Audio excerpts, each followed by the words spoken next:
Hi, my name's Luke Mullins. I'm originally from Taihape, and I'm of Ngāpuhi descent. My wife and I own a small shearing business in the Waikato area. We reside with our 3 children in Te Awamutu, and I was honoured to become a WOMOlife shearing instructor. So I've actively been in the shearing industry for about 21, 22 years, but I grew up in the sheds with my parents, having a shearing run in Taihape for 29 years. So yeah, it was just pretty much a part of my life. Pretty much always knew what I wanted to do when I was growing up, and I know that's the pathway for a lot of people getting into the industry, but I wouldn't change a thing, and I'm pretty blessed to be in the position to give back to the industry.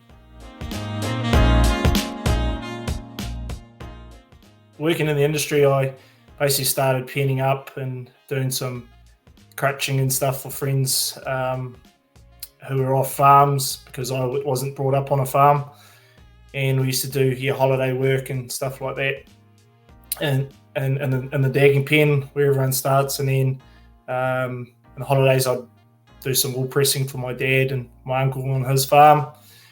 Then left school and went fencing for my uncle for a little while, then went down the road of a shepherd, so gained all-round knowledge on things that are involved with the farming side of things, not just in the shearing. And then when I went to transition onto the handpiece around 19 years old, I was quite lucky. I'd sort of already knew how to shear through doing shearing courses and competing in junior level shearing competitions, and then basically just went from there. Started out on a stand with my father for the first 12 months, and then later started shifting around to different contractors, and then eventually overseas to the UK, Australia, doing prelims in the South Island on merinos, and then eventually to shearing in a world record with 2 other amazing shearers in 2017, and then in 2021 the opportunity came up to purchase the shearing business that I worked on, and so thought grab it with both hands and have a crack at it. Proudest achievement would probably have to be shearing and being a part of a 3-stand world record is right up there, but also the 12 months prior to that, being asked to shear in a cancer fundraiser at Lloyd Holloway's on Waitara Station. That was definitely a highlight for me as well, because we were shearing for a cause that was bigger than ourselves, and that's really what it means to me. And also training people, that is my way of giving back to people who helped me. So I started competing in the junior level while I was still, I just left school pretty much, and a lot of my mates were on the stand, so I thought I could share a little bit, so I thought I'd jump in a few shows and made a few junior finals and stuff. And then when I went on onto the stand as a full-time shearer, I skipped the intermediate and jumped to the seniors and did not too bad, but wasn't quite as serious as a lot of guys, and where they were committed, day in, day out to practicing for shows specifically, whereas I sort of wasn't, and made a few finals in the seniors. And then the year that I jumped into the Open, didn't do very well, but my ambition was always to shear in a world record. So I headed down that road, and basically ended up 15 years later achieving that goal. Working in the wool harvesting industry is probably it's a job that is pretty hard to explain to someone who knows absolutely nothing about it until you've actually experienced it for yourself. Favourite moments of definitely are on camp out. A lot of fun to be had. Meet some amazing people. Just living and working with everyone, you become a big family, and that's just the way it is. I also recall a story of my best friend who moved back to onto his father's farm, and took him about 2 years to get over working on his own, because he was just so used to being around people every day, and you're always smiling and laughing and taking the mickey out of everyone, and just having a great time. And that was really hard for him, and I felt that a bit too when I now that I've taken a role of being a shearing contractor, is you do miss the camaraderie that's created amongst the shearing industry. It's just totally different to an office job. I really encourage people to at least give it a crack and see where it can take them. So the career can take you to many different places, obviously travel wise, overseas, and I know some stories. I didn't share them myself, but stories of a lot of people that have shorn in the Falkland Islands. They've shorn in, obviously Norway. They can go and shear in Canada, America, Mexico. So there's no real restrictions on the places that you can go if you're that way inclined. But progression amongst there is, I know a lot of people big contractors have moved to taking managers on to run the business, and that's a great way to experience it through a different lens, as opposed to just being a worker hopping in the van and going to work every day.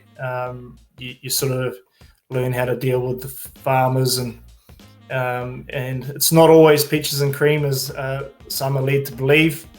And since getting into it myself, I've definitely grown a lot more respect for contractors and what they actually have to put up with. But in saying that, it's been good for my growth, taking on the business. Other avenues, obviously, becoming a trainer, whether that be wool handling or shearing. I know people that have gone and reinvented themselves and bought little crutching trailers and stuff like that. So they've got little side businesses they can operate as well. There's other people who have also reinvented themselves and sort of moved away from the shearing, but have gone to shearing fitness specific training. I know Dylan Fowler does a lot of work like that. There's a lot of different ways you can progress, and I still feel like people like Dylan are still part of the industry. Just because he's doing something different, but he's he's building a brand that's specific to the shearing industry and the health of it. For me, the passion is not something that was installed in me at the start. It's something that just happens because you love it.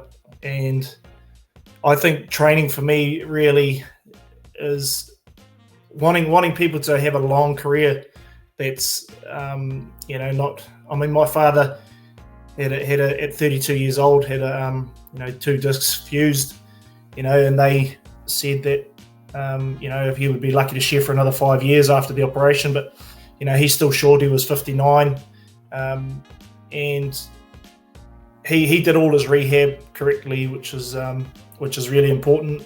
And that's why I believe there's a big emphasis on recovery and restorative exercises.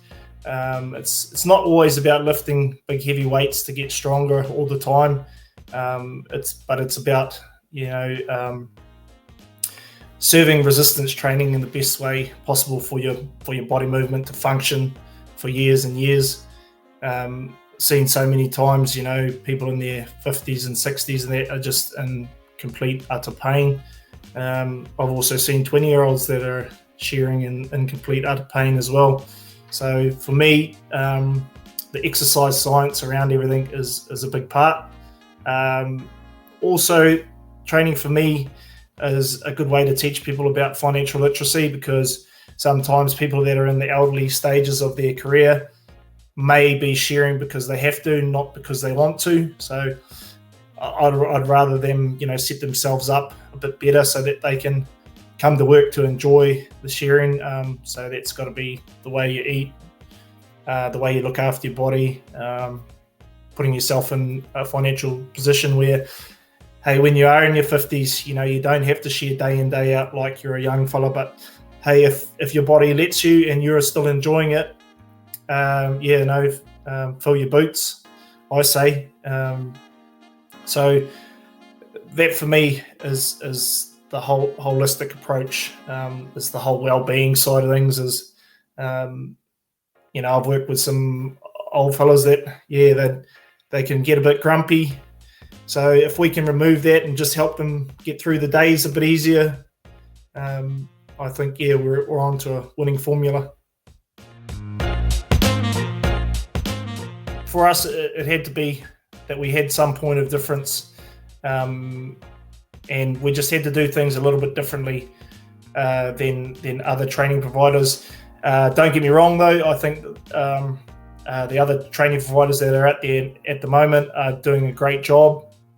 We just do things a little bit different, and for me, it's not about just being a shearing instructor, but it's a sum of a whole heap of equal parts, whether that be well-being, financial, movement, nutrition, and just, growing as a family together, I think. I think now that there's so much training out there, I think just grab a hold as much as you can. There's so much knowledge out there. I think that if you're prepared to come on a WOMOlife course, just come in with an open mind, be willing to learn, turn your taringas on, and I'm pretty sure you'll enjoy it, and you'll have a good time, and you'll learn lots of stuff. Obviously, my hopes for the wool harvesting industry is that we start getting $10 a kilo for our wool. But in that sense, I'll leave all the politics up to the people that know what they're talking about in that space. But I'd love to see the wool market bounce back. And I still believe, even though it's not worth very much at the moment, I still believe in training as being very, very necessary, because some farmers might just say, kick it into a pile. But I think we need to keep up with the training, because one day when it becomes, it might be worth a lot of money, so 7 to 10 years down the track, and then all of a sudden they want this taken out and that taken out and this done, and we'll be ready to go. So I think it's still important to really put an emphasis on quality of the training, even though it's at a low market rate at the moment.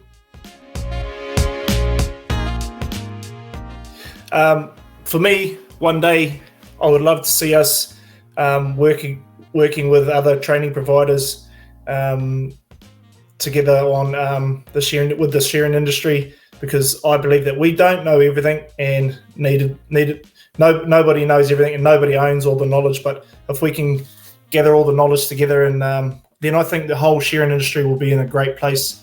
And that's my vision for the industry in regards to training anyway. Fun fact about me is, and to a lot of people, close friends who know me, they know that I can wiggle my ears.